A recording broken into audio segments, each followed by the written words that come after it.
ఇవాళ కాననకుండల కుంచిత కేశ గురించి మాట్లాడుకుందాం. అసలు కాననకుండల అంటే ఒక్కటి చెప్పుకుందాం.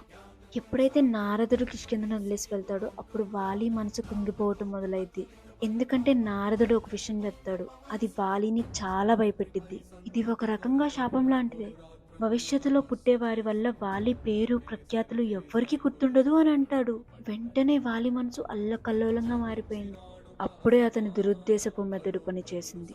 వెంటనే రాజ్మహల్లోకి వెళ్ళి ఒక క్రూరమైన విషాన్ని తయారు చేస్తాడు. అది తినే వాళ్ళకి హాని కాదు, గర్భంలో ఉన్న బిడ్డకి హాని. ఆ మిశ్రమం 5 మెటల్స్తో చేసింది.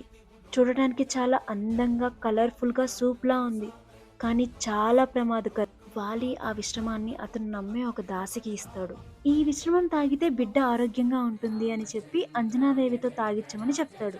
వాలి ఆనందానికి తిరుగులేదు. తర్వాత రోజుకి శిశువు చనిపోతాడని భావిస్తాడు. కానీ ఒక్కరోజు అయింది, 2 రోజులు అయ్యాయి, 10 రోజులు అయ్యాయి, 15 రోజులు అయ్యాయి, అయినా ఏమీ జరగలేదు. అంతలో అంజనికి బాబు పుట్టాడని తెలిసింది.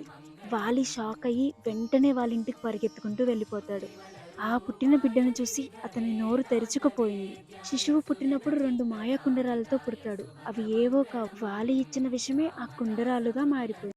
అప్పటి నుండి హనుమంతుడు ప్రసిద్ధి చెందాడు. కానన కుండల అంటే అడవిలో మెరిసే చెవి అలంకారాల వలన ఎంతో ప్రసిద్ధిగా నిలిచిపోయాడు అని అర్థం. జై శ్రీరామ్.